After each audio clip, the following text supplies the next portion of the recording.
I tested some of the best cameras for beginners of 2025, and in this video, I'm gonna rank them in a tier list based on their value for money, overall performance, and more. Links to all of the products will be in the description below. Sony ZV-1.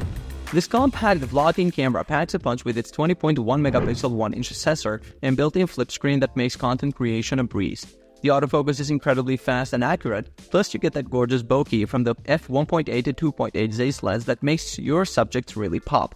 However, the battery life is frustratingly short and it tends to overheat during longer recording sessions, which can be a real pain when you're trying to capture that perfect moment. It's perfect for content creators and bloggers who need something portable and user-friendly, but serious photographers might find this smaller sensor limiting. I'm placing this in the good tier because while it excels at what it's designed for, those overheating issues and battery limitations hold it back from greatness. Fujifilm X-T5. This is where things get absolutely incredible. We're talking about a 40.2 megapixel APS-C sensor that delivers image quality that rivals full-frame cameras. The color science is just stunning with those classic Fujifilm film simulations, and the dynamic range lets you pull detail from shadows like magic. The only downside is those massive 80 to 100 megabytes raw files that'll fill up your memory cards faster than you can say Fujifilm. But honestly, that is the price you pay for this level of quality. This camera is perfect for serious photographers who want that traditional tactile experience with all the modern performance you could ask for. I'm putting this straight into God tier because it absolutely nails everything. The image quality, the build, the less ecosystem, and that classic photography experience that just makes you want to go out and shoot. Nikon COOLPIX P950. This beast gives you an insane 83x optical zoom that reaches an equivalent of 2000mm, which is absolutely mind-blowing for wildlife and bird photography. The vibration reduction system does an impressive job keeping things steady even at maximum zoom, so you can actually get usable shots at those crazy focal lengths. But here's the reality check. The image quality from that smaller sensor is pretty disappointing by 2020 standards, and you're definitely not getting the sharpness you'd expect from a modern camera. It's really made for photographers who prioritize reach over everything else, like wildlife enthusiasts or plane spotters who need to get close to distant subjects. I'm placing this in the good tier because while the zoom is genuinely impressive, the overall image quality just don't keep up with what we expect today. Fujifilm X-T50. This camera brings that incredible 40 megapixel sensor from the X-T5 into a more compact and affordable package, which is exactly what so many people have been waiting for. The image quality is absolutely stunning with beautiful detail and those gorgeous Fujifilm colors, plus you get excellent video capabilities up to 6.2K. The main issue is that diffraction kicks in earlier than other cameras, so you'll want to stick to wider apertures for the sharpest results. This is perfect for content creators and enthusiasts who want professional level image quality in a travel-friendly body. I'm putting this in the great tier because it delivers that premium sensor performance at a more accessible price point, even if it has a few design quirks. OM System Olympus OM5. This tiny powerhouse weighs just 366 grams but delivers surprisingly excellent image quality from its 20.4 megapixel Micro Four Thirds sensor. The high-resolution modes are genuinely impressive, giving you 80 megapixel files on a tripod or 50 megapixel handheld shots that rival much larger cameras. The trade-off is that you're working with a smaller sensor, so you won't get the same fine detail as full-frame systems, especially when pixel peeping. It's absolutely perfect for travel photographers, hikers, and anyone who needs professional quality in an incredibly portable package. I'm placing this in the good tier because while the portability and features are fantastic, the smaller sensor does limit it compared to larger format cameras. Canon EOS R50. This camera really brings some serious autofocus power to the entry-level market with its impressive 650 watt zone dual-pixel CMOS AF2 system that locks onto subjects super fast. The compact body combined with decent 4K video recording and a 15 FPS burst rate makes it pretty versatile for beginners who want the room to grow, though the limited RFS-less selection is honestly a bit disappointing. I'm putting this in the God tier because it delivers professional level features at an incredibly accessible price point. Sony a6000. This little beast has been around since 2014 but still holds up surprisingly well with its 24.3 megapixel APS-C sensor and that lightning-fast 0.06 second autofocus that was groundbreaking for its time. The camera shoots at 11 FPS and has excellent image quality in good lighting, though it starts to struggle in low light and can't shoot 4K video, which feels pretty dated now. I'm placing this in the good tier because while it's a solid starter camera with a huge lens ecosystem, the lack of 4K and aging tech keeps it from ranking higher. Nikon Z50. This camera really nails the fundamentals with its excellent electronic viewfinder, responsive touchscreen, and that fantastic 11 FPS continuous shooting that makes capturing action feels effortless. The 20.9 megapixel sensor delivers consistently sharp images with great color accuracy, and the eye detection autofocus works brilliantly even at longer distances where faces are small in the frame. I'm putting this in the grade here because it offers a really well-balanced package with solid build quality and performance that punches above its weight class. Sony Alpha A6400.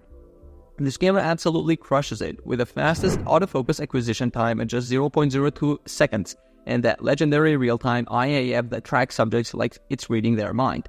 The 4K video quality is fantastic with 6K oversampling, and the 180-degree flip screen makes it perfect for content creators who need to see themselves while recording. I'm putting this in the God tier because it combines lightning-fast performance with professional video features in a compact body that's hard to beat. Sony Alpha 6700. This is Sony's absolute best APS-C camera with a new 26-megapixel sensor, AI-powered subject detection that recognizes everything from humans to insects, and 4K recording at 120 FPS that's just insane. The fully articulated touchscreen and improved menu system finally fixed Sony's biggest usability issues, plus the 10-bit 4:2:2 video recording gives serious flexibility for post-production work. I'm putting this in the God tier because it's basically a mini professional camera that doesn't compromise on features or performance. Canon EOS R50. This mirrorless camera offers solid basics with a 24-megapixel APS-C sensor that delivers consistently sharp, colorful images that are perfect for beginners. However, it's incredibly stripped down. You get a tiny dim viewfinder and no touchscreen, which honestly feels outdated when my phone can do more. I'm placing this camera in grade tier because while it has limitations, it's reliable and gets you into Canon's mirrorless system without breaking the bank. Canon EOS Rebel T7. This classic DSLR packs a 24.1 megapixel APS-C sensor with Canon's excellent color science, giving you those beautiful vibrant photos straight out of the camera. The downside is it's showing its age. We're talking 1080p video only, basic 9-point autofocus, and a fixed non-touch screen that'll have you missing your smartphone. I'm putting this one in the average tier because it's a solid starter camera that teaches fundamentals well, but you'll outgrow it pretty quickly. Ricoh GR3X. This pocket rocket combines a 24-megapixel APS-C sensor with a razor-sharp 40mm f2.8 lens and a body that actually fits in your jeans. The image quality is absolutely stunning and it starts up in under a second, making it perfect for street photography and spontaneous moments. I'm confidently placing this in the grade tier because it delivers professional level results in an incredibly portable package, though the terrible battery life might drive you crazy. Panasonic Lumix FZ80. This super zoom beast gives you an insane 60x optical zoom range, plus 4K video recording for just $400, which is honestly incredible value. The catch is that massive zoom comes with compromises. The build quality feels cheap, autofocus struggles with fast action, and image quality drops off at higher ISOs. I'm putting this in the average tier because it's perfect for hobbyists, birders, or child photographers who need that reach. But serious photographers will find it limiting. Nikon D700.